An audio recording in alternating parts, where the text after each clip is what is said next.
अल्हम्दुलिल्लाह नहमदुहु व नस्तईनुहु व नस्तगफिरुहु व नऊज़ु बिल्लाहि मिन शुरूरि अनफुसिना व मिन सय्यिआति अअमालिना मन यहदिहिल्लाहु फला मुदिल्ल लहु व मन युद्लिल फला हादिय लहु।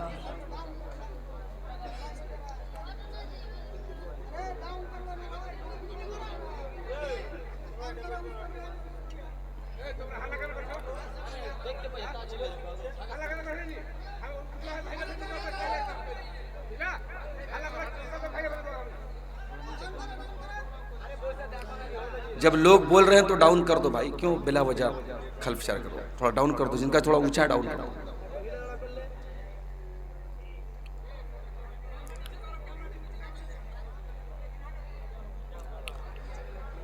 व अशहदु अल्ला इलाहा इल्लल्लाहु वहदहु ला शरीका लहु व अशहदु अन्ना मुहम्मदन अब्दुहु व रसूलुहु। या अय्युहल्लज़ीना आमनुत्तक़ुल्लाहा हक़्क़ तुक़ातिहि व ला तमूतुन्न इल्ला व अंतुम मुस्लिमून। या अय्युहन्नासुत्तक़ू रब्बकुमुल्लज़ी ख़लक़कुम मिन नफ़्सिन वाहिदा व ख़लक़ मिन्हा ज़ौजहा व बत्त मिन्हुमा रिजालन कसीरन व निसाआ।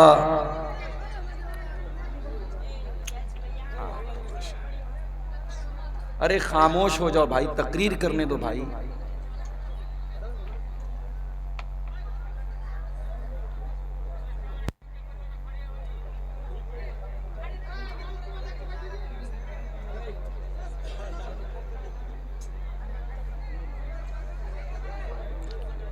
या अय्युहन्नासुत्तक़ू रब्बकुमुल्लज़ी ख़लक़कुम मिन नफ़्सिन वाहिदा व ख़लक़ मिन्हा ज़ौजहा व बत्त मिन्हुमा रिजालन कसीरन व निसाआ वत्तक़ुल्लाहल्लज़ी तसाअलून बिही वल अरहाम इन्नल्लाहा काना अलैकुम रक़ीबा। या अय्युहल्लज़ीना आमनुत्तक़ुल्लाहा व क़ूलू क़ौलन सदीदा युस्लिह लकुम अअमालकुम व यग़फ़िर लकुम ज़ुनूबकुम व मन युतिइल्लाह व रसूलहु फ़क़द फ़ाज़ फ़ौज़न अज़ीमा।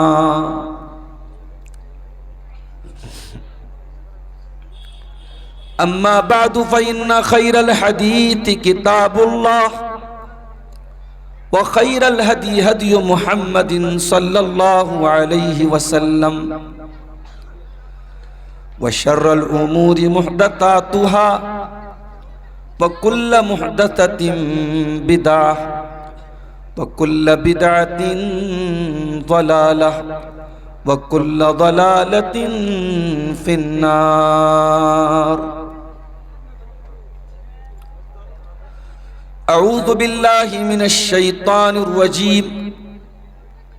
बिस्मिल्लाहिर रहमानिर रहीम।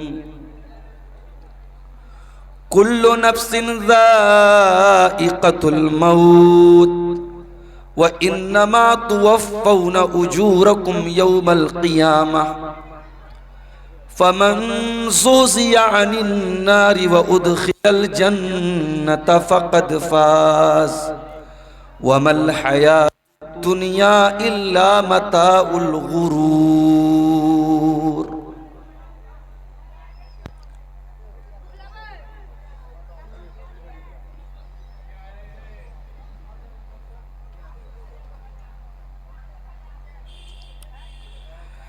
जगह जी लगाने की दुनिया नहीं है, ये इबरत की जा है तमाशा नहीं है। जहां में है इबरत के हर सू नमूने, मगर तुझ को अंधा किया रंग बूने। कभी गौर से भी ये देखा है तूने, जो मामूर थे वो महल अब हैं सूने। जगह जी लगाने की दुनिया नहीं है, ये इबरत की जा है तमाशा नहीं है। मिले खाक में अहले शां कैसे कैसे, मकी हो गए ला मका कैसे कैसे। हुए नाम वरबे निशा कैसे कैसे, जमी खा गई आसमां कैसे कैसे। जगह जी लगाने की दुनिया नहीं है, ये इबरत की जा है तमाशा नहीं है। अजल ने न किसरा ही छोड़ा न दारा, अजल कहते हैं मौत को। अजल ने न किसरा ही छोड़ा न दारा, इसी से सिकंदर सफाते बिहारा। हर एक छोड़ के क्या क्या हसरत सिधारा, पड़ा रह गया सब यही ठाट सारा। जगह जी लगाने की दुनिया नहीं है, ये इबरत की जा है तमाशा नहीं है। तुझे पहले बचपन में बरसों खिलाया, जवानी ने फिर के तुझ को मजनू बनाया। बुढ़ापे ने फिर के क्या क्या सताया, अजल तेरा कर देगी बिल्कुल सफाया। जगह जी लगाने की दुनिया नहीं है, ये इबरत की जा है तमाशा नहीं है। यही तुझको धुन है रहूं सब से बाला, हो जीनत निराली हो फैशन निराला। जिया करता है क्या यूं ही मरने वाला, जिया करता है क्या यूं ही मरने वाला। तुझे हुस्न जाहिर ने धोखे में डाला। जगह जी लगाने की दुनिया नहीं है, ये इबरत की जा है तमाशा नहीं है। कोई तेरी गफलत की है इंतहा भी, जुनू छोड़ कर अब होश में आ भी। जगह जी लगाने की दुनिया नहीं है, ये इबरत की जा है तमाशा नहीं है। सदर मोहतरम, उलमाए किराम, मोहतरम बुजुर्गों, नौजवान भाइयों, माँ और बहनों, प्यारे बच्चों, घसिया घाट नाम के इस इलाके में कई साल पहले मैं हाजिर हुआ था और हमारे बड़े मोहतरम कारी अब्दुल बासित साहब रहमहुल्लाह उस वक्त बाहयात थे, उन्हीं की दावत पर मैं आया था। और आज कई साल के बाद उसी मदरसे के प्रोग्राम में मैं आया हूं और कारी अब्दुल बासित साहब अब हमारे बीच में नहीं हैं। उनके दोनों बेटे दिल अब्दुल बासित और जान अब्दुल बासित साहब, इन्हीं दोनों की दावत पर मैं आपके सामने हाजिर हुआ। कुरान हकीम की सूरह आले इमरान की एक आयत मैंने आपके सामने पढ़ी है। उस आयत में अल्लाह ताला ने 3 बातें बयान की और आज की मेरी तकरीर का टॉपिक यही 3 बातें। आइए पहले कुरान की इस आयत का हम तर्जमा, इसका अनुवाद, इसका ट्रांसलेशन हम समझ लेते हैं, फिर बात को आगे बढ़ाते हैं।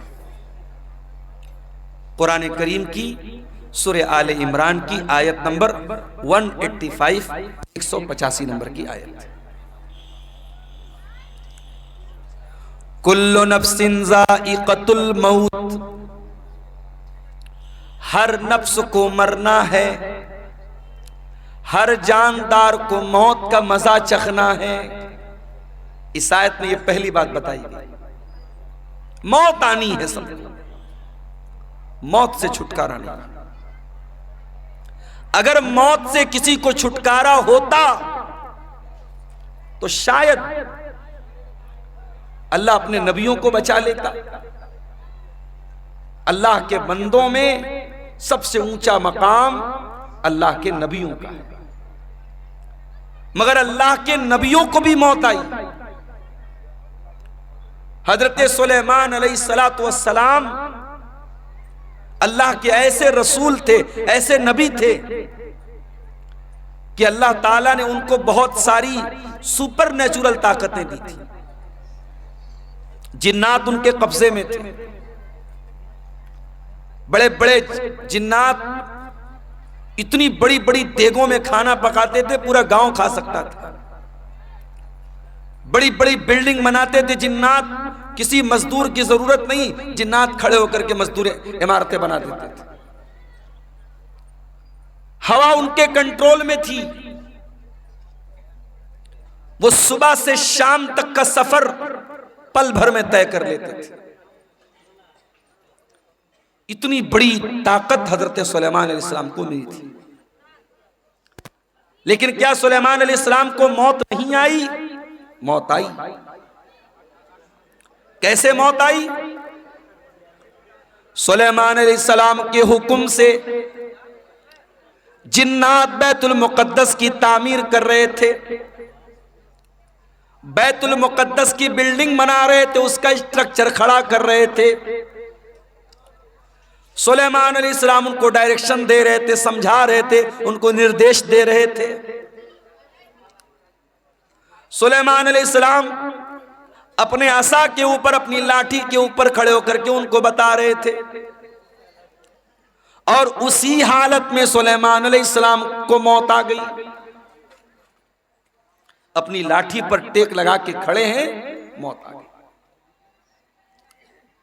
अब मौत आ गई और जिन्नात को पता भी नहीं चला कि हमारे बॉस का इंतकाल हो गया, हमारे मालिक का इंतकाल हो गया, जिसके हुक्म पर हम ये काम कर रहे थे उसका इंतकाल हो गया। जिन्नात अपने काम में लगे हुए हैं और सुलेमान अलैहिस्सलाम की डेड बॉडी, उनके इंतकाल के बाद उनका जो शरीर है उसी लाठी के सहारे खड़ा हुआ है। कुरान कहता है फलम्मा क़ज़ैना अलैहिल मौता, जब हमने सुलेमान की मौत का फैसला कर दिया, मा दल्लहुम अला मौतिही इल्ला दाब्बतुल अर्दि ताकुलु मिन साता, सुलेमान की लकड़ी को, सुलेमान की लाठी को एक कीड़े ने खा लिया और जब लाठी खत्म हो गई तो उनकी डेड बॉडी जमीन पर आ गई। और जब डेड बॉडी जमीन पर आ गई तब जिन्नात को पता लगा कि हम तो बहुत बड़ी गलतफहमी में जी रहे थे, इनका तो ऑलरेडी इंतकाल हो चुका है। एक पैगंबर को मौत आई। कुरान कहता है कुल्लु नफ्सिन ज़ाइक़तुल मौत, हर नफ्स को मरना है। अमीर से अमीर को भी मरना है, गरीब को भी मरना है। यही कारी अब्दुल बासित साहब साउथ इंडिया में अपने इदारे के चंदे के लिए जाते हैं। इफ्तार का टाइम है, इफ्तार का सामान लेने के लिए जाते हैं और ट्रेन के दरवाजे पर सीढ़ी चढ़ते हुए अचानक उनका पैर फिसलता है, गिरते हैं और वही हादसा उनकी मौत का सबब बन जाता है। मेरे प्यारे भाइयों, हम नहीं जानते मौत कब आएगी, इसलिए कि 5 चीजों की जानकारी सिर्फ अल्लाह ताला को है। सूरह लुकमान की आखिरी आयत उठाइए, इन्नल्लाह इंदहु इल्मुस्साह, अल्लाह ही को पता है कि कयामत कब आएगी। कयामत का एग्जैक्ट इल्म सिर्फ अल्लाह ताला को मालूम है। कयामत की निशानियां बताई गई, मगर कयामत एग्जैक्ट कब आएगी, तारीख क्या होगी, दिन कौन सा होगा, ये हमें नहीं मालूम। इन्नल्लाह इंदहु इल्मुस्साह, कयामत का एग्जैक्ट इल्म अल्लाह ताला के पास है। व युनज़्ज़िलुल गईस, बारिश कब होगी, कितनी होगी, कहां होगी, अल्लाह को मालूम है। अभी कटिहार के 2-3 प्रोग्राम कैंसिल हो गए, मौसम खराब हो गया, बारिश हो गई। आपके इसी इलाके में सैलाब की वजह से बहुत सारे प्रोग्राम कैंसिल हो जाते हैं। मौसम कब चेंज हो जाए, कब तूफान आ जाए, कब सैलाब आ जाए, हम नहीं जानते। वयअलमु मा फिल अरहाम, और रहमे मादर में क्या है, मां के पेट में क्या है, सिर्फ अल्लाह को मालूम है। आप कहेंगे नहीं मौलवी साहब, आज के जमाने में अल्ट्रासाउंड करा लो, मालूम हो जाता है लड़का है लड़की है, पता चल जाता है। हालांकि सरकार की तरफ से प्रतिबंध है, गवर्नमेंट की तरफ से मना है, मगर पता लगाने वाले तब भी लगा लेते हैं। और कहीं यह पता चल गया कि मां के पेट में लड़की है और ऑलरेडी 2-3 लड़कियां हैं, तो लड़की को मां के पेट में खत्म भी करा देते हैं लोग। इसको इंग्लिश में बोलते अबॉर्शन, गर्भपात करा देते हैं, मां के पेट में ही बच्ची को मार देते हैं। और हम कहते साहब हम लोग बड़े पढ़े लिखे लोग हैं, बड़े सिविल्ड लोग हैं, बड़े तहजीब याफ्ता लोग हैं। अरे हमसे अच्छे तो 1400 साल पहले के अरब के वो जाहिली दौर में, दौर जाहिलियत के वो बद्दू थे, वो देहाती थे, वो जाहिल लोग थे जो अपने बच्चियों को मारते थे, मगर पैदा होने के बाद मारते थे।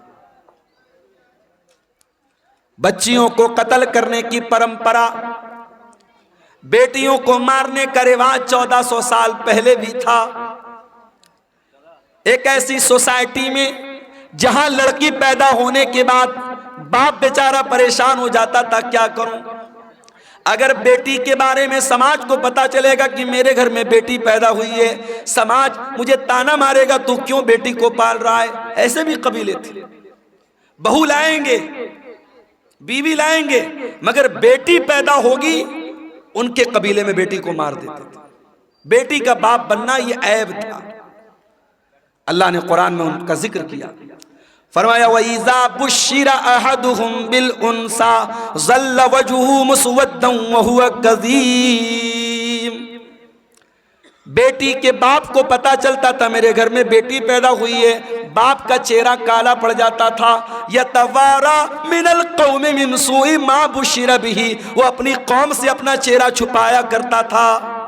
वो बेचारा सोच में पड़ जाता था, अयुमसिकुहु अला हुनिन अम यदुस्सुहु फित्तुराब, कि क्या करूं, अगर बेटी को पालता हूं तो समाज में अपमानित होना पड़ेगा, जलील होना पड़ेगा, और दूसरा रास्ता यह है अपनी बेटी को ले जाके जमीन में गाड़ दूं, दफन कर दूं। वो तो मिट्टी में जाकर के अपनी बेटी को दफन कर देते थे, मगर बेटी का जन्म होने के बाद ऐसा करते थे। आज का पढ़ा लिखा इंसान, आज का तरक्की याफ्ता इंसान, आज का सोसाइटी वाला इंसान क्या करता है, मां के पेट में अल्ट्रासाउंड के जरिए पता लगा लेता है बेटी है, और डॉक्टर से कह करके एबॉर्शन करवा लेता है। कभी मौका मिले ना तो यूट्यूब पर जाकर के देख लेना कि एबॉर्शन कैसे होता है। अरे अरब के वो जाहिल लोग बेटी को जमीन में गाड़ते थे, बेटी एक बार तड़पती थी, एक बार रोती थी, उसके बाद जब उसकी जान खत्म हो जाती थी बेटी रोना बंद कर देती थी। मगर यहां उस बच्ची को जो बेचारी अभी दुनिया में नहीं आई है, मां के पेट में 1 महीने का गर्भ है, 2 महीने का गर्भ है, 3 महीने की प्रेगनेंसी है। इसने ले जाके डॉक्टर से कहा एबॉर्शन कर दो। डॉक्टर ने एबॉर्शन किया और वीडियो के अंदर ये दिखाया जाता है कि मां के पेट में जब एबॉर्शन होता है उस बच्चे को टुकड़े टुकड़े करके मारा जाता है। उस बच्चे को, उस मासूम बच्ची को जो अभी मां के पेट में अभी पूरी तरीके से तैयार भी नहीं हुई है, अभी वो तैयार होने के प्रोसेस में है, उसको एबॉर्शन के जरिए टुकड़े टुकड़े करके उसकी बॉडी के, उसके शरीर के टुकड़े टुकड़े करके मार दिया जाता है। वाह रे इंसान, कितना बड़ा जालिम है। तो कल भी बेटी का कातिल था, तो आज भी बेटी का कातिल है। आज भी बेटियों को लोग कत्ल कर लेते हैं। और क्यों कत्ल करते हैं? हमारी और आपकी वजह से। ये समाज, ये सोसाइटी जो अपने आप को बड़ी दीनदार कहती है, जो साल में जलसे कराती है, जो प्रोग्राम कराती है, जिसके चेहरे पर लंबी दाढ़ी है, जिसके माथे पर सज्जे का निशान है, इसी समाज में जहेज चलता है, इसी समाज में बारात चलती है, इसी समाज में गरीब की बेटी की शादी करने के लिए गरीब बेटी का बाप लोन लेता है, जमीन बेचता है, जायदाद बेचता है, फिर अपनी गरीब लड़की की शादी करता है। उस गरीब इंसान जिसके पास 3-4 बेटियां हों, वो अपनी बेटियों को अपने सीने का बोझ समझता है। इसके जिम्मेदार कौन है? इसका जिम्मेदार पूरा समाज है, पूरा मुआशरा है।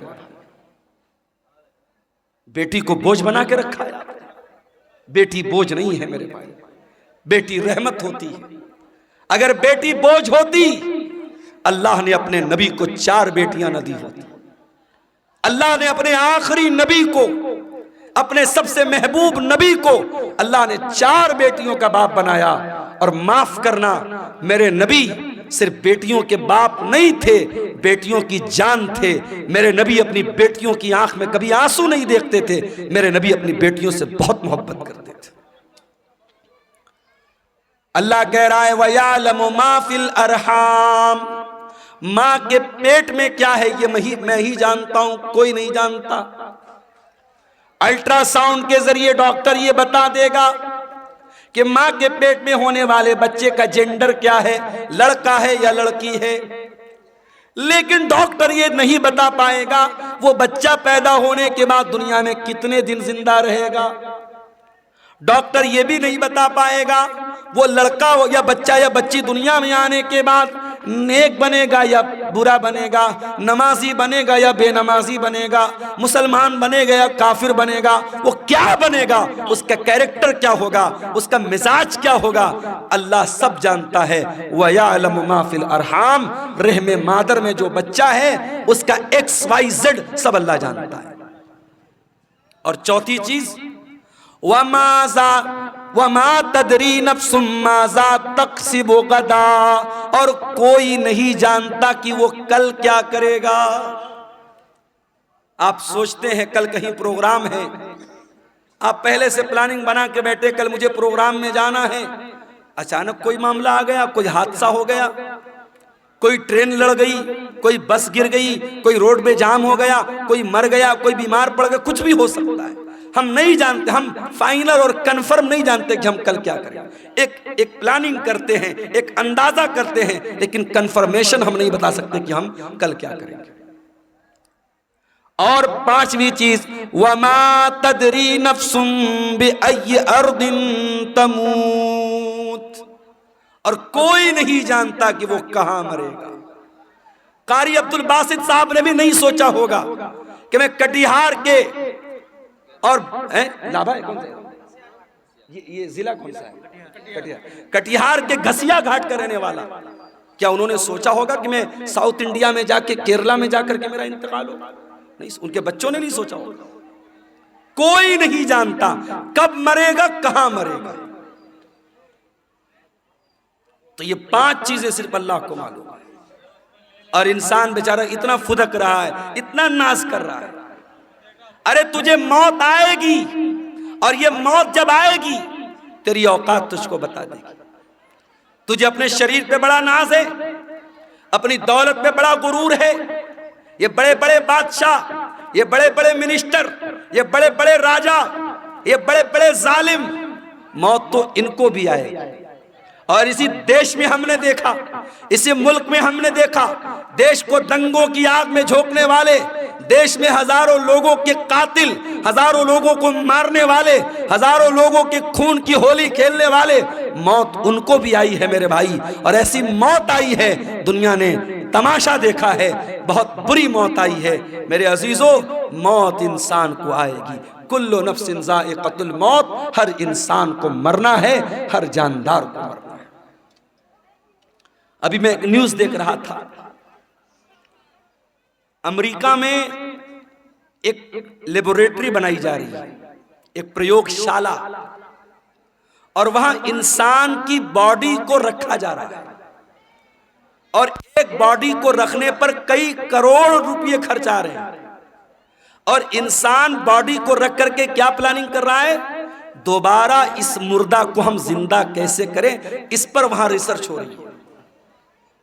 बहुत सारे लोग पैसा खर्च करके अपनी बॉडी को उसमें प्रिजर्व करवा रहे हैं, और इस पर रिसर्च चल रही कि कैसे मुर्दा इंसान को जिंदा किया जाए। क्या ये पॉसिबल है? कुरान कहता है ये पॉसिबल नहीं है। कुरान करीम उठाओ, सूरे वाक़िया के अंदर अल्लाह फरमाता है, फलौला इदा बलगतिल हुल्कूम व अंतुम हीनइज़िन तंजुरून। मेरे बंदो, जब तुम्हारी मौत का टाइम आएगा, जब तुम्हारी जान हलक तक पहुंच जाएगी और तुम देखोगे मरने वाले के जो करीबी रिश्तेदार हैं वो पास में बैठे हुए हैं और उनके सामने इंसान को मौत आएगी। कभी आपने किसी को मरते हुए देखा है?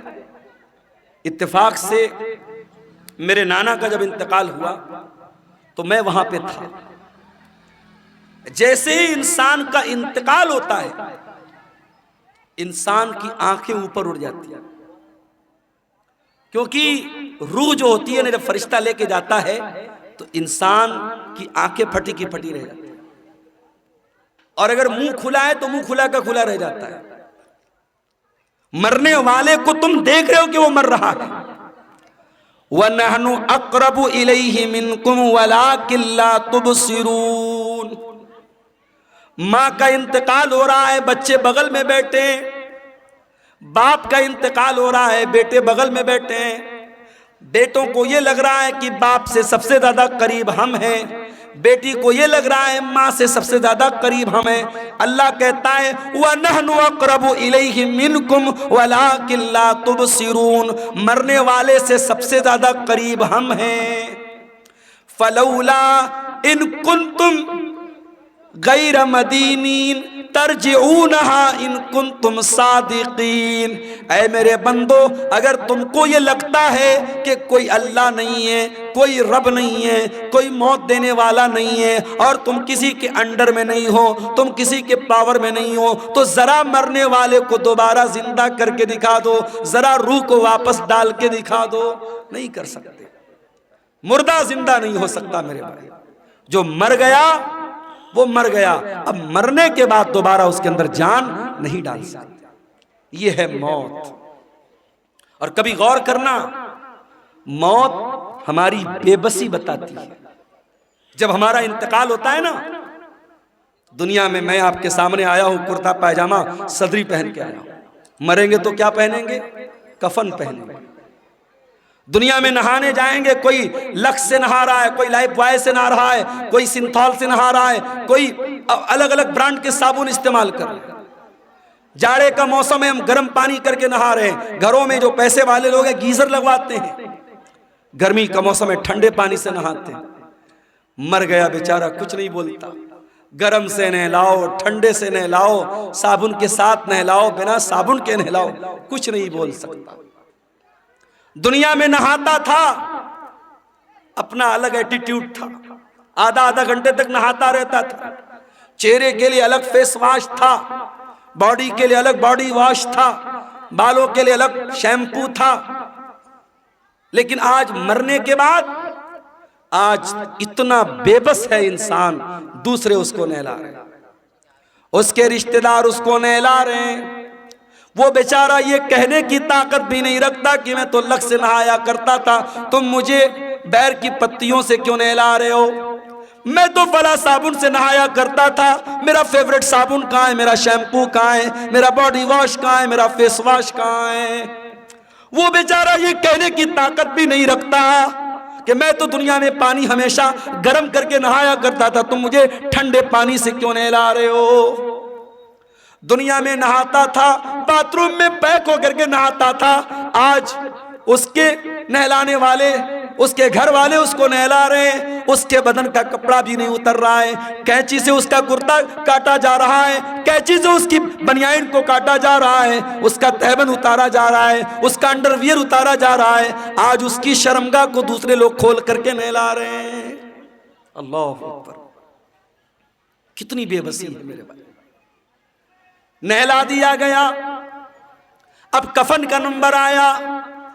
इस्लाम की तालीम देखो, अमीर आदमी को भी वही कफन देना है, गरीब को भी वही कफन देना है, वही सूती कपड़ा है, वही सफेद चादर है। दुनिया में बहुत रंगीन रंगीन पहन करके चला करता था, ब्रांडेड कपड़े पहना करता था, महंगे कपड़े पहना करता था।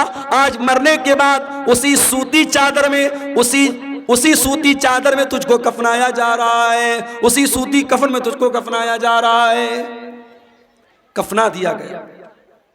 अब उसके बाद कब्रिस्तान लेके जाना है। अगर कब्रिस्तान करीब में है, जनाजे की चारपाई पे लाश को रखा गया, चारपाई को 4 लोगों ने कंधे पर उठाया, लेके कब्रिस्तान पहुंचे। इतना बेबस है इंसान, मरने के बाद हिल नहीं सकता। उसकी बॉडी को 4 लोग मिल करके जनाजे पर उठा करके लेके कब्रिस्तान जा रहे। कब्रिस्तान लेके जाया गया, वहां पहले से कब्र को खोद करके रेडी किया गया है। जनाजे को कब्र में उतारा गया, मिट्टी डाली गई, कब्र तैयार हो गई। घर वालों ने खड़े होकर के मगफरत की दुआ कर दी, आसानी की दुआ कर दी। फिर उसके बाद मिट्टी हाथ से अपने मिट्टी झाड़ करके घर वाले वापस चले गए। ऐ इंसान, तू कितना गाफिल है, तू क्या क्या हरकतें करता है। इस कब्र में न तेरा बाप तेरे साथ आया, न तेरे बच्चे तेरे साथ आए, न तेरी बीवी तेरे साथ आई, न तेरा माल तेरे साथ आया, न जमीन तेरे साथ आई, न जायदाद तेरे साथ आई। कुल्लु नफ्सिन ज़ाइक़तुल मौत, हर नफ्स को मौत का मजा चला। अल्लाह अपने नबी से कुरान में कहता है, वमा जालना लिबशरिन मिन क़ब्लिकल खुल्द अफ़इन मित्त फ़हुमुल खालिदून।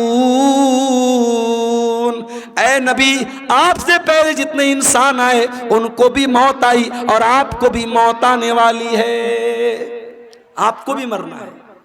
इन्नका मय्यितुन व इन्नहुम मय्यितून, ऐ नबी आप भी मरने वाले हैं और ये सब मरने वाले, सबको मौत आने वाली है। हमारे नबी को मौत आई कि नहीं आई? आइए जरा सा नबी की वफात का नक्शा आपके सामने खींचते हैं। नबी का इंतकाल कब हुआ? रबीउल अव्वल के महीने। उम्र कितनी थी? 63 बरस। महीना कौन सा? रबीउल अव्वल। तारीख कौन सी? 12 तारीख। दिन कौन सा? सोमवार का दिन। थोड़ा और पीछे चलो, रबीउल अव्वल के पहले जब रमजान का महीना आया, प्यारे नबी की आदत थी रमजान में हर साल हजरत जिब्रील अलैहिस्सलाम आपके पास आते थे और आपको कुरान का दौर कराते थे, कुरान पढ़ाते थे और आप उनको कुरान सुनाते थे। आखिरी बार जब आपकी जिंदगी का आखिरी रमजान था, अल्लाह के प्यारे नबी ने जिब्रील को 2 मरतबा कुरान सुनाया। अल्लाह के नबी ने हजरत जिब्रील को 2 मरतबा कुरान सुनाया। ये इस बात की अलामत थी कि अब आखिरी रमजान है, अब इसके बाद कोई रमजान आने वाला नहीं है। कुछ दिनों के बाद जब हज का मौसम आया, अल्लाह के प्यारे नबी ने अपने सहाबा से कहा, मैं हज के सफर पे जा रहा हूं, जिसको मेरे साथ हज करना है वो चल सकता है। सहाबा इकराम अपने नबी के साथ हज के सफर पे निकले। 1 लाख से ज्यादा सहाबा हज के इस सफर में अपने नबी के साथ हैं और उस हज के दौरान अल्लाह के प्यारे नबी बार बार अपने सहाबा से कह रहे हैं, खुजू अन्नी मनासिककुम, खुजू अन्नी मनासिककुम। ओ लोगों, मुझसे हज का तरीका सीख लो, मुझसे हज के अरकान सीख लो। हो सकता है कि आइंदा साल तुम अपने नबी को ना पाओ, हो सकता है आइंदा साल मेरा इंतकाल हो जाए, हो सकता है आइंदा साल मैं जिंदा ना रहूं। आपने हज किया है और हज के 2.5 महीने के बाद आपका इंतकाल होगा। जिलहिज्जा, मुहर्रम, सफर, रबीउल अव्वल। जिलहिज्जा में आपने हज किया है, रबीउल अव्वल में आपका इंतकाल हुआ है। इंतकाल से पहले आपने हजरत मुआज इब्न जबल रज़ी अल्लाह तआला अन्हु को यमन भेजा था। इस्लाम का दाई बनाकर, इस्लाम का मुबल्लिग बनाकर आपने यमन भेजा था। आज हमारा नौजवान दिवाली का त्योहार आता है, बड़े शौक से मिठाई खाता है। मैं इस मसले को नहीं छेड़ रहा हूं कि दिवाली की मिठाई खाना जायज है या ना जायज है, उस मसले को छोड़ दो। लेकिन आज हालात क्या है? आज बिहार के बहुत सारे मुसलमान दिवाली का त्योहार मना रहे हैं, उनके घरों पर भी दिए जल रहे हैं, मुसलमानों के घरों से भी पटाखों की आवाज आ रही है। वज़ा में तुम हो नसारा तो तमत्तुन में हुनूद, ये मुसलमान है जिन्हें देख के शर्माए यहूद। तेरा गैर मुस्लिम भाई शिर्क कर रहा है, अल्लाह को छोड़कर अपने देवी देवता की इबादत कर रहा है। तेरा फर्ज क्या था? तेरा कर्तव्य क्या था? तेरी ड्यूटी क्या थी कि तू तौहीद समझाता, तू शिर्क से मना करता, तू बताता ये महापाप है, ये गुनाह है, अल्लाह ही हमारा पालनहार है, अल्लाह ही हमारा माबूद है। अपने गैर मुस्लिम भाई को तू इस्लाम की दावत देता, इस्लाम की तबलीग करता, मगर तू तो शौक से बैठ के मिठाई खा रहा है। तू तो उसके त्योहार में, उसके शिरकिया काम में सेलिब्रेट कर रहा है। शिर्क को कभी सेलिब्रेट नहीं किया जाएगा मेरे भाई, शिर्क को हमेशा निग्लेक्ट किया जाएगा, शिर्क को हमेशा रिजेक्ट किया जाएगा, शिर्क की हमेशा तरदीद की जाएगी, शिर्क को कभी सेलिब्रेट नहीं किया जाएगा। यह मसला याद रखना। अल्लाह के नबी ने मुआज इब्न जबल को यमन इस्लाम का दाई बना के भेजा। हजरत मुआज इब्न जबल ऊंटनी के ऊपर सवार हैं और ऊंटनी की नकेल अल्लाह के रसूल के हाथों में है। अल्लाह के नबी हजरत मुआज इब्न जबल को नसीहत कर रहे हैं, समझा रहे हैं, बुझा रहे हैं, उनको बातें बता रहे हैं। बातें बताते हुए आपने कहा, ऐ मुआज, हो सकता है कि आइंदा साल जब तुम मदीना में आओ तो तुम्हारा गुजर तुम्हारे नबी की कब्र के पास। ऐ मुआज, हो सकता है कि आइंदा साल जब तुम आओ तो अपने रसूल को न पाओ और रसूल की जगह तुम्हें रसूल की कब्र नजर आए और रसूल की कब्र के पास से तुम्हारा गुजर। हदीस के अल्फाज हैं, इतना सुनना था कि मुआज इब्न जबल रोने लगे, आंखों से आंसू जारी हो गए। ऐ अल्लाह के नबी, क्या वो दिन भी देखना पड़ेगा? आपकी जुदाई को सहना पड़ेगा, आप भी हमको दागे मुफारकत दे के चले जाएंगे, आप भी हमें छोड़ के चले जाएंगे। ये मंजर याद करके हजरत मुआज इब्न जबल रोने लगे। जब वो रोने लगे तो अल्लाह के प्यारे नबी ने मदीना की तरफ इशारा किया, मदीना की तरफ इशारा किया और आपने फरमाया, ऐ मुआज इब्न जबल, इन्ना औलन नास बी अल मुत्तकून मन कानू वहैसु कानू। ऐ मुआज, कान खोल करके सुन लो, अगर मुझसे मोहब्बत करते हो और कयामत के दिन मेरे साथ रहना चाहते हो, मुत्तकी बन जाना, परहेजगार बन जाना, अल्लाह से डरने वाले बन जाना। जो मुत्तकी होंगे, जो परहेजगार होंगे, वो हमेशा मेरे साथ रहेंगे। ये बशारत आपने सुनाई। मेरे भाइयों, नबी को एहसास तो हो गया था कि आपका इंतकाल होने वाला है।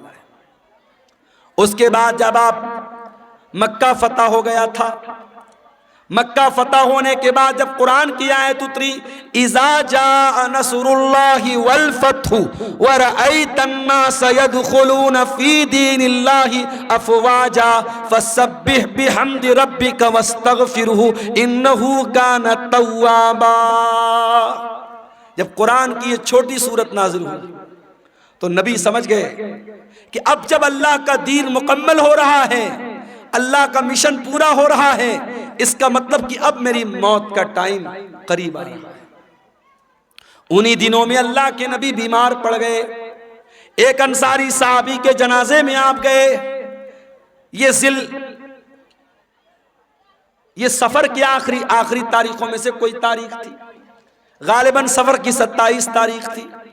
आप जनाजे में से वापस आने लगे, आपके सर में बहुत तेज दर्द होने लगा।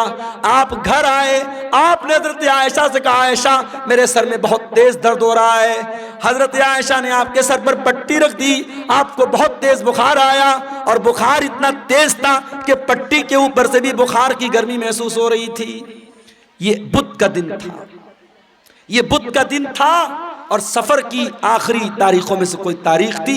यहीं से अल्लाह के नबी की बीमारी का आगाज हुआ। अल्लाह के प्यारे नबी को खैबर के मौके पर एक यहूदी औरत ने गोश्त में जहर मिला करके खिलाया था। उस गोश्त का असर 4 साल के बाद जाहिर हो रहा था।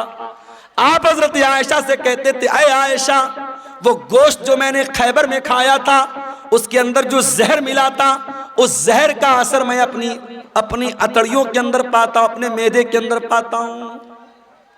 उस जहर का असर आपने अपनी बॉडी पर महसूस किया। उसी बीमारी के अय्याम में एक दिन अल्लाह के प्यारे नबी खुतबा देते हैं।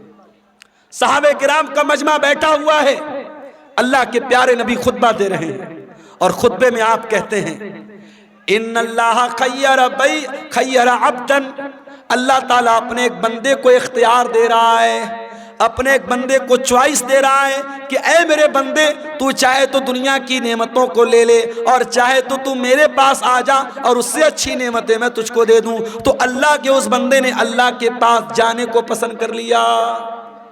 अभी इतना बयान किया था आपने कि अबू बकर सिद्दीक ज़ारो कतार रोने लगे और रोते हुए कहने लगे, फदैना का भी आबाइना व उम्महातिना, हमारे माँ बाप आप के ऊपर फिदा हो जाएं, हमारे माँ बाप आप पर कुर्बान हो जाएं।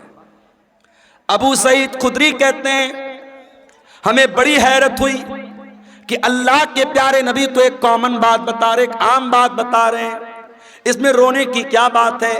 ये अबू बकर क्यों रो रहे हैं और रोते रोते ये क्यों कह रहे हैं कि हमारे माँ बाप आपके ऊपर कुर्बान हो जाएं? मगर हमको बाद में पता चला कि अल्लाह के प्यारे नबी अपनी बात कर रहे थे कि अल्लाह ताला मुझको अपने पास बुलाना चाहता है। उसी खुतबे में आपने कहा, ऐ लोगों, कान खोल करके सुन लो, मेरे ऊपर सबसे ज्यादा अगर किसी का एहसान है, उसके माल का, उसके टाइम का सबसे ज्यादा अगर किसी ने एहसान किया है, अबू बकर सिद्दीक ने किया है। ओ लोगों, अगर मैं दुनिया में किसी को खलील बनाता, अबू बकर को खलील बनाता, मगर मैं अल्लाह का खलील हूं, अल्लाह ने मुझे अपना खलील बनाया है। ऐ लोगों, मस्जिद में जितने लोगों के दरवाजे खिड़कियां हैं सब बंद कर दिए जाएं, सिवाय अबू बकर के घर के दरवाजे के। अबू बकर का जो दरवाजा मस्जिद में खुलता है उसको बंद न किया जाए, वो दरवाजा ओपन रहेगा, वो दरवाजा खुला रहेगा। ये नबी के आखिरी दिनों की बात है मेरे भाई। सोमवार के दिन आपका इंतकाल हुआ, बुध का दिन आया। बुध के दिन आपने सहाबा से कहा कि 7 अलग अलग कुएं का पानी लाया जाए। 7 अलग अलग कुएं का पानी लाया गया। अल्लाह के प्यारे नबी ने गुस्ल फरमाया। गुस्ल करने के बाद आपने अपने सर के ऊपर पट्टी बांधी और आप मस्जिद में आए और मिंबर पर चढ़े और आपने खुतबा दिया। और उसी खुतबे में आपने फरमाया कि ओ लोगो, मेरे अंसारी साहबा, मेरे अंसार साहबा के साथ तुम कभी गलत सलूक मत करना। इन्नहुम करशी व ऐबती, ये मेरे बड़े खास लोग हैं, इन्होंने बड़ी कुर्बानियाँ दी हैं। अगर कभी तुम अमीर बन जाना, मुसलमानों के जिम्मेदार बन जाना, तो अंसार साहबे किराम के साथ अच्छा सलूक करना। वो अगर भलाई करें, उनकी भलाई को कबूल कर लेना। अगर उनसे गलती हो जाए तो दरगुजर कर देना, माफ कर देना।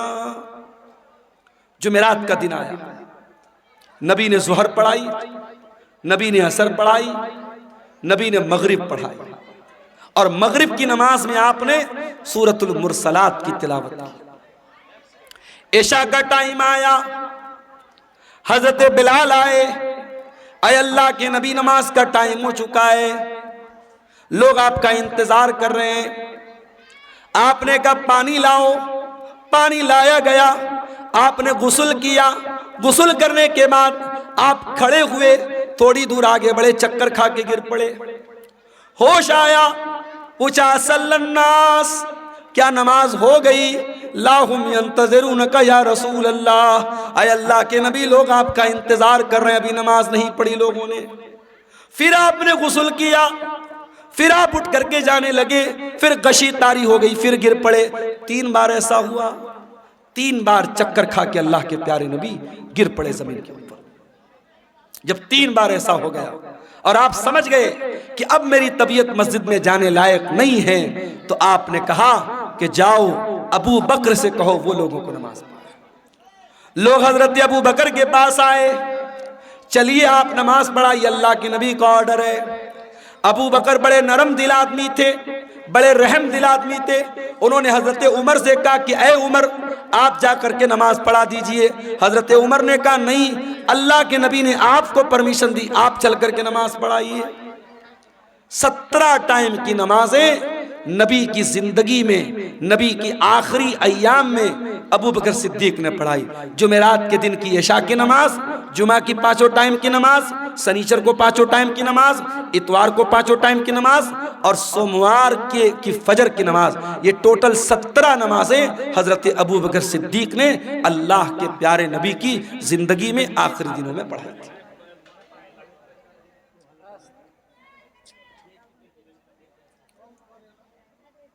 शनिचर का दिन आया,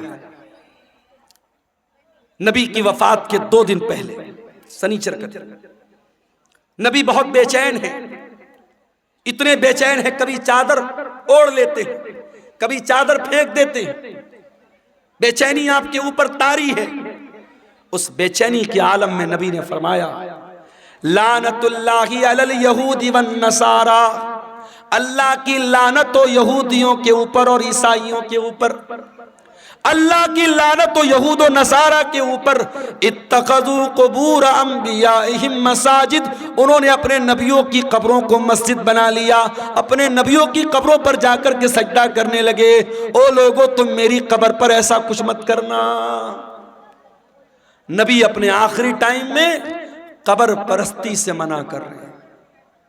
जिस नबी ने अपनी वफात से 2 दिन पहले अपनी उम्मत को शिर्क से रोका है और कब्र परस्ती से रोका है, आज सीमांचल को छोड़ दीजिए। सीमांचल अल्हम्दुलिल्लाह इस बुराई से बहुत हद तक पाक है।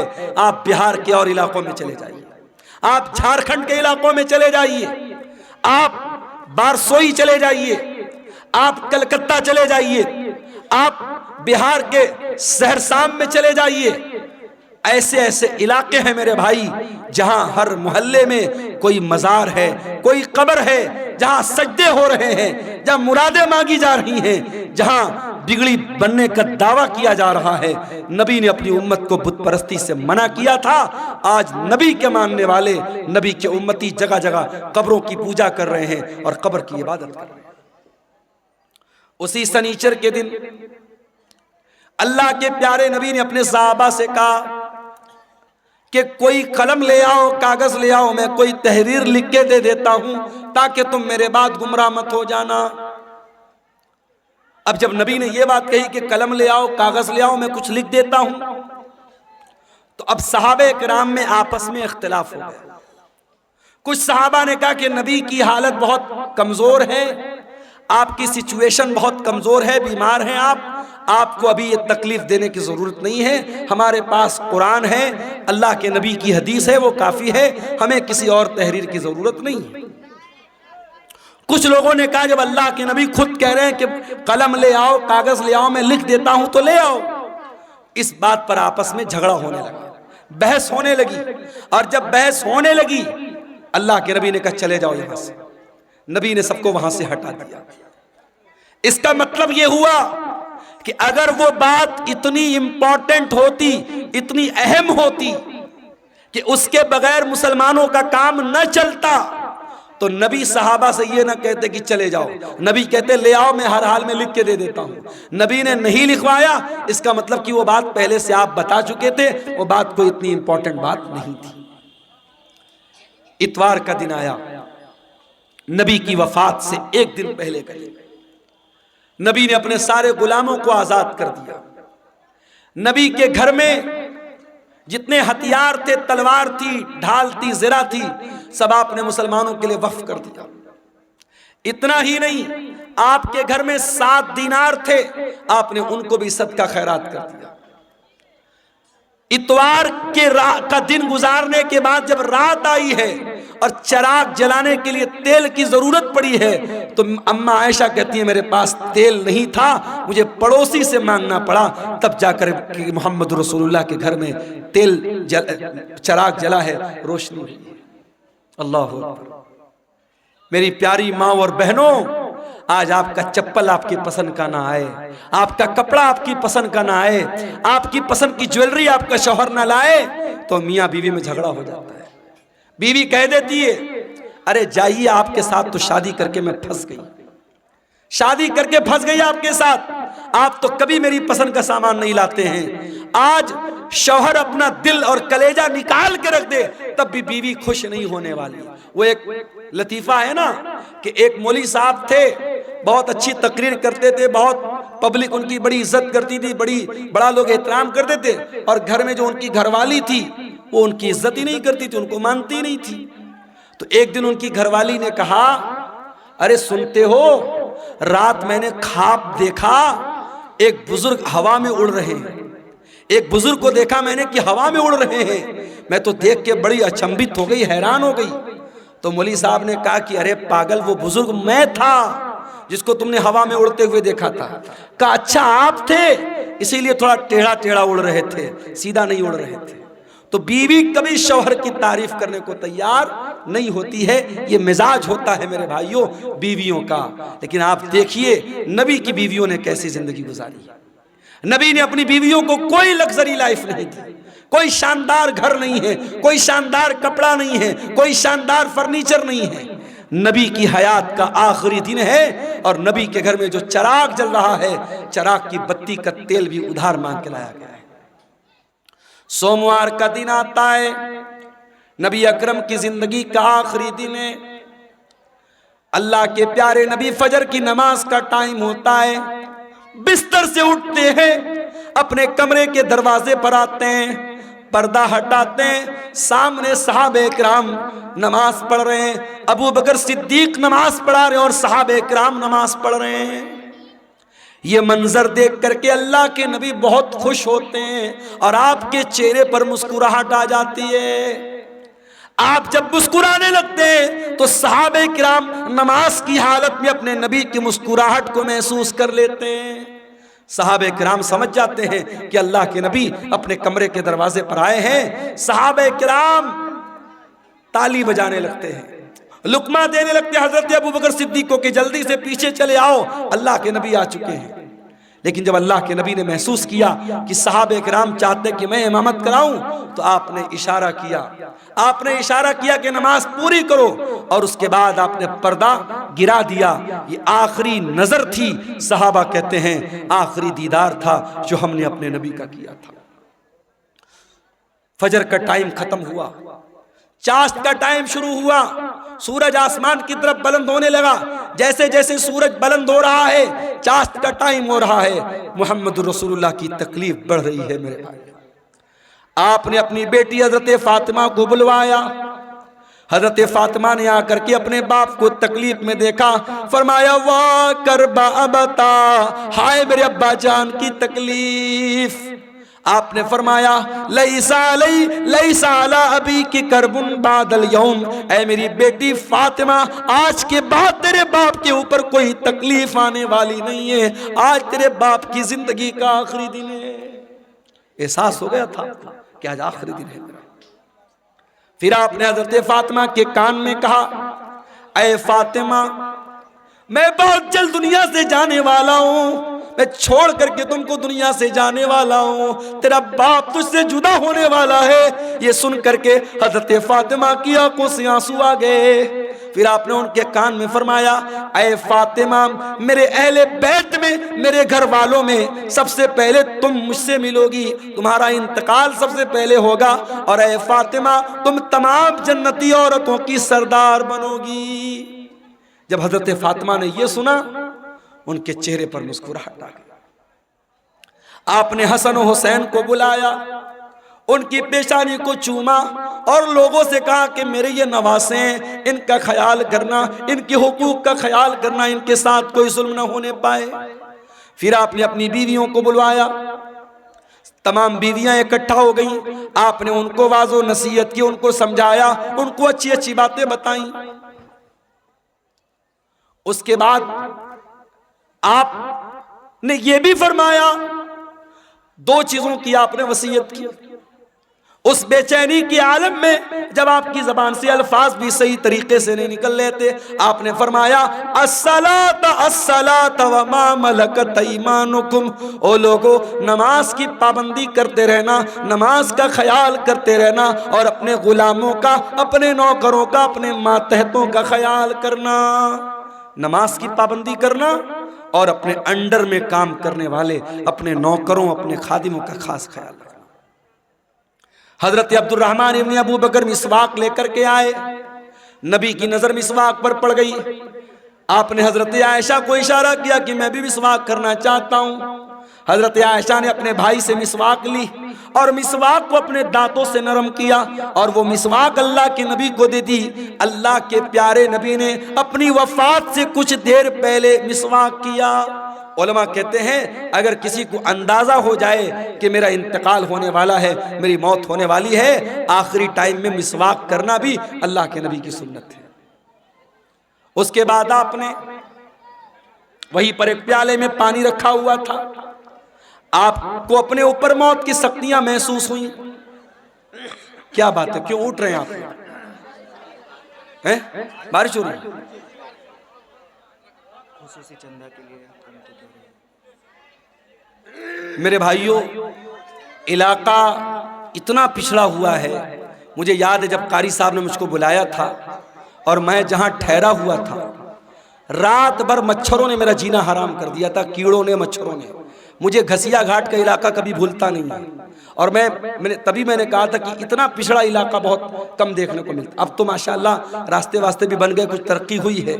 इस इलाके में ये कारी अब्दुल बासित साहब ने ये इदारा खोला है और आप जानते हैं ये जलसा इदारे के चंदे के लिए जलसा हो रहा है। ये बार बार बताने की ज़रूरत नहीं है।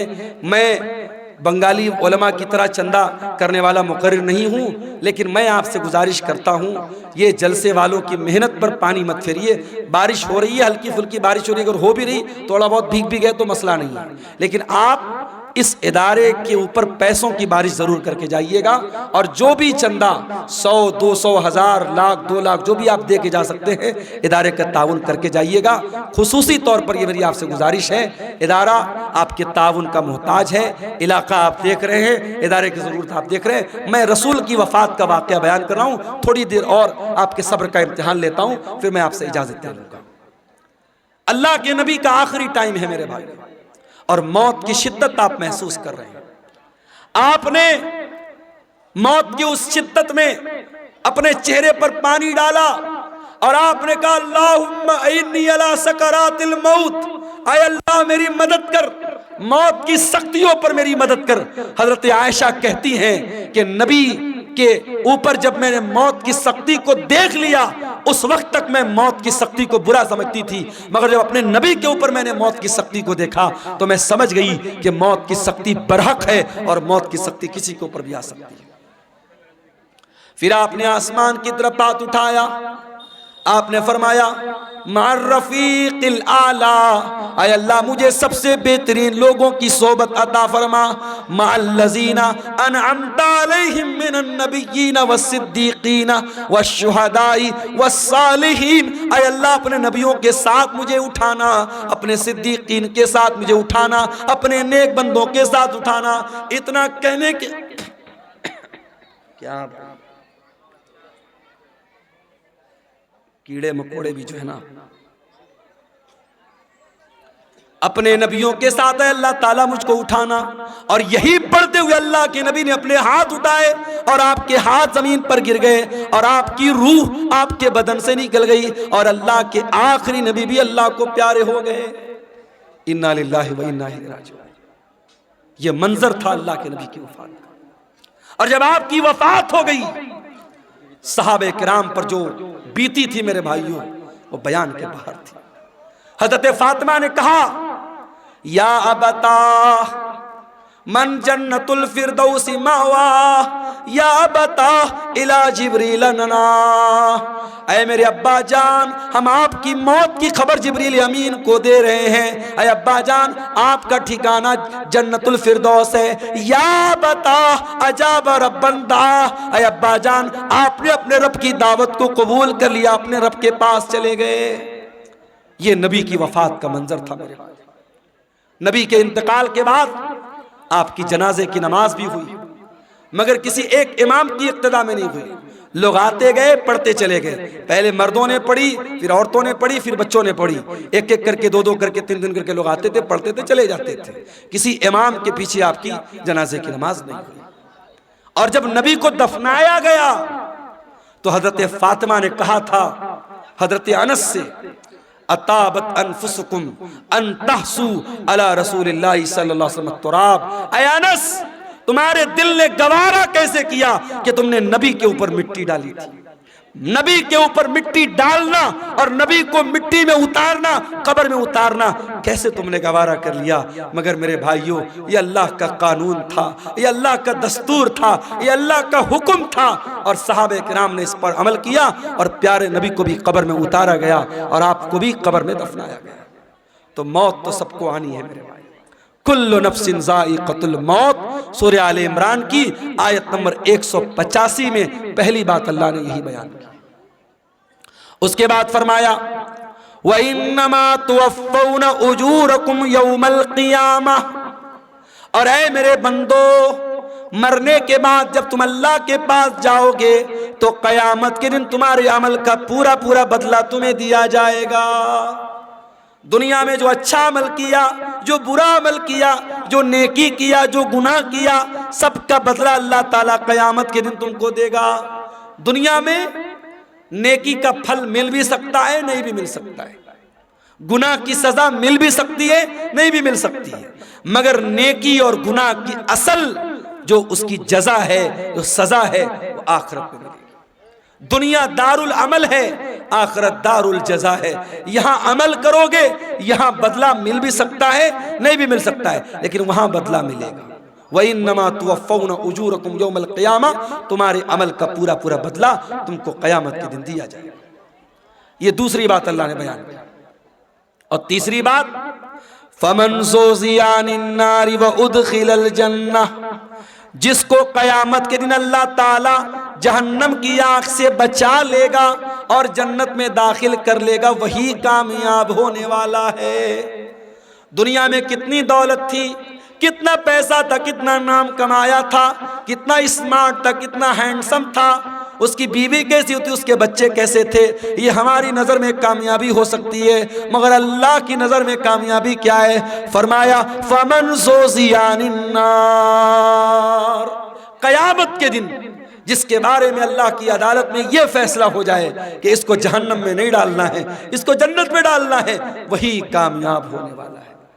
मेरे भाई, दुनिया में कोई IAS का एग्जाम पास कर ले, कोई IPS का एग्जाम पास कर ले, कोई पुलिस की भर्ती का एग्जाम पास कर ले, कोई टीचिंग के एग्जाम में पास हो जाए, अखबार में नाम आता है, घर वाले मिठाई बांटते हैं, मेरे बेटे ने नीट पास कर लिया, मेरा बेटा IAS के एग्जाम में पास हो गया, मेरी बेटी ने मेडिकल का एग्जाम पास कर लिया। जरा सोचो कितनी खुशी का लम्हा होगा जब क़यामत के दिन अल्लाह की अदालत में ये फैसला होगा, मेरा ये बंदा पास हो गया, ये मेरा बंदा पास हो गया, इसको जन्नत में लेके जाओ। और उस इंसान के लिए कितना अफसोस का मकाम होगा जिसके बारे में ये फैसला होगा कि उसके बारे में अल्लाह कहेगा इसको जहन्नम में लेके जाओ। मेरे अजीजों, कामयाबी ये है, इस कामयाबी को हासिल करना है, इसके लिए हमें मेहनत करना है। जहन्नम से हम कैसे बच जाएं और अपने परिवार को हम कैसे बचा लें, इस पर हम मेहनत करें, इस पर हम काम करें, ये करने का काम है। इसीलिए अल्लाह कुरान में कहता है, कू अनफुसकुम व अहलीकुम नारा, ऐ ईमान वालो, अपने आप को और अपने घर वालों को जहन्नम की आग से बचाओ। दुनिया की आग से बचा लिया तो कौन सा कमाल किया। दुनिया की आग में इंसान एक बार जलेगा, जल के खत्म हो जाएगा, मगर कयामत के दिन की जो जहन्नम की गर्मी होगी मेरे भाइयों, वो बार बार जहन्नम की आग में इंसान को जलाया जाएगा, तड़पाया जाएगा। जहन्नम का अजाब सहन नहीं कर सकते हम, बर्दाश्त नहीं कर सकते हम। जब बर्दाश्त नहीं कर सकते तो कुरान कहता है जहन्नम की आग से अपने आप को बचाने की तैयारी करें। और चौथी बात जो इस आयत में अल्लाह ने बयान की, फरमाया वमल हयातुद दुनिया इल्ला मताउल गुरूर, दुनिया की जिंदगी तो धोखे का सामान है। जिस दुनिया के चक्कर में पड़कर तुम अल्लाह को भूल के बैठे हो, जन्नत को भूल के बैठे हो, रसूल को भूल के बैठे हो, आखिरत को भूल के बैठे हो, ये दुनिया तो धोखे का सामान है। दुनिया तो धोखे का सामान है मेरे भाई। दुनिया ने आज तक किसी के साथ वफा नहीं की। बड़े बड़े राजा आए, महाराजा आए, अपने महल में सोने चांदी के बर्तन में खाते थे, आज कब्र के नीचे दफन हैं, उनके महल खंडर बन गए, उनका नामो निशान दुनिया से मिट गया। ये दुनिया बेवफा है, बेवफा थी और बेवफा रहेगी। दुनिया से इश्क मत करो मेरे भाई, दुनिया से इश्क मत करो। दुनिया गद्दार है, दुनिया बेवफा है। दुनिया की हैसियत क्या है? हारून रशीद बहुत बड़ा खलीफा है, अपने दौर के बहुत बड़े आलिम अल्लामा इब्न सम्माक के पास आता है और कहता है इमाम साहब, मैं अमीरुल मोमिनीन हूँ, मैं मुसलमानों का खलीफा हूँ, मैं चाहता हूँ कुछ नसीहत कर दीजिए, कुछ समझा दीजिए, कोई कीमती बात बता दीजिए। इब्न सम्माक ने कहा अमीरुल मोमिनीन बुरा मत मानिएगा, मैं बस एक सवाल आपसे करना चाहता हूँ। मान लीजिए आप किसी सहरा में जा रहे हैं, सारा सामान आपका खत्म, खाने पीने की सारी चीजें खत्म, और आपको बहुत जोर की प्यास लगी है, और प्यास इतनी जोर की लगी है कि अगर पानी नहीं मिला तो आप मर जाएंगे। एक आदमी आता है और एक प्याला पानी आपको कहता है कि एक प्याला पानी मैं दूंगा, शर्त यह है कि आप अपनी आधी बादशाहत मुझको दे दे। तो ऐ अमीरुल मोमिनीन, आप क्या करेंगे? उसको बादशाहत दे देंगे और पानी लेकर के जान बचाएंगे या बादशाहत बचाएंगे? हारून रशीद ने कहा मैं बादशाहत दे दूंगा, आधी बादशाहत दे दूंगा और पानी ले लूंगा। इब्ने सम्माक ने कहा अमीरुल मोमिनीन, पानी आपने पी लिया, पानी बॉडी के अंदर रुक गया, पानी थम गया, पेशाब लगा है मगर पेशाब का रास्ता बंद हो गया, पेशाब नहीं निकल रहा है, आपको दर्द हो रहा है, तकलीफ हो रही है, अगर पेशाब न हुआ तो आप मर जाएंगे, जिंदगी के आखिरी कगार पे पहुंच गए। अब एक दूसरा इंसान आया, उसने कहा हारून रशीद, मैं तेरा पेशाब जो रुका है उसको खोल सकता हूं, तेरा पेशाब हो जाएगा, तेरे बदन में जो पानी रुका है बाहर निकल जाएगा। कंडीशन ये है कि तू अपनी आधी हुकूमत मुझको दे दे। तो क्या आप उसको दे देंगे? हारून रशीद ने कहा हाँ मैं दे दूंगा। हारून रशीद ने कहा हाँ मैं दे दूंगा। इब्ने सम्माक ने कहा अमीरुल मोमिनीन, बस यही पैगाम है, इस बादशाहत पे गुरूर मत कीजिएगा, इस सल्तनत पर धोखा मत खाइएगा। इस सल्तनत की औकात एक प्याला पानी और पेशाब के चंद कतरे है, इससे ज्यादा इस हुकूमत की हैसियत नहीं है, इस बादशाहत की हैसियत नहीं है। मेरे अजीजों, आज बहुत सारे लोग हमारे बीच में हैं, कल नहीं होंगे। आज अपने पैसे पर आपको गुरूर है तो कान खोल के सुन लो, आपसे ज्यादा पैसा कारून के पास था। अगर आप गांव के प्रधान हैं, आप इलाके के मिनिस्टर हैं, अपने इलाके की बड़ी हस्ती हैं और आपको बड़ा नाज है कि साहब मेरा बड़ा नाम है, मेरी बड़ी शान और शौकत है, आपसे ज्यादा शान और शौकत फिरौन की थी, आपसे बड़ी बादशाहत नमरूद के पास थी, न नमरूद की बादशाहत उसके काम आई, न फिरौन की सल्तनत उसके काम आई, न कारून की दौलत उसके काम आई, न कौम आद की ताकत उसके काम आई, न कौम समूद का पावर उसके काम आया। मेरे प्यारे साथियों, अगर काम आने वाली कोई चीज है, अल्लाह का दीन काम आएगा, आपके नेक अमल आपके काम आएंगे, ईमान आपके काम आएगा, आपका अकीदा आपके काम आएगा। मेरे अजीजों, सूरह आले इमरान की आयत में 4 सबक हमें मिले। पहला सबक मरना है, कुल्लु नफ्सिन ज़ाइक़तुल मौत, हर नफ्स को मौत का मजा चखना है। ये मदरसे वाले चंदे के लिए आपसे अपील कर रहे हैं, और आप इतने भी गरीब नहीं हैं 150 आप न दे सके, मगर आज नहीं दे रहे हैं, और जब मर जाएंगे तो बेटा क्या करेगा? जिंदगी में कभी बाप की तरफ से सदका नहीं किया, कभी बाप ने खुद सदका नहीं किया, मर गया तो बेटा क्या कर रहा है, बाप की तरफ से मदरसा बनवा रहा है, बाप की तरफ से ट्यूबवेल लगवा रहा है, माँ की तरफ से मस्जिद में कुरान दे रहा है। अरे जिंदगी में माँ बाप की कदर करो और जिंदगी में सदका खैरात किया करो। अल्लाह के नबी से पूछा गया सबसे अफजल सदका कौन सा है, सबसे बेहतरीन सदका कौन सा है? आपने फरमाया अंत सद्दका व अंत सहीहुन शहीहुन तक्शल फक्रा व तअमलुल गिना। सबसे बेहतरीन सदका ये है, तंदुरुस्ती की हालत है, माल की मोहब्बत है, पैसा बहुत है, माल की मोहब्बत है, तंदुरुस्ती है और डर है कि पैसा खत्म ना हो जाए और पैसा आने की उम्मीद है। ऐसी सिचुएशन में जो सदका किया जाए वो सबसे बेहतरीन सदका है।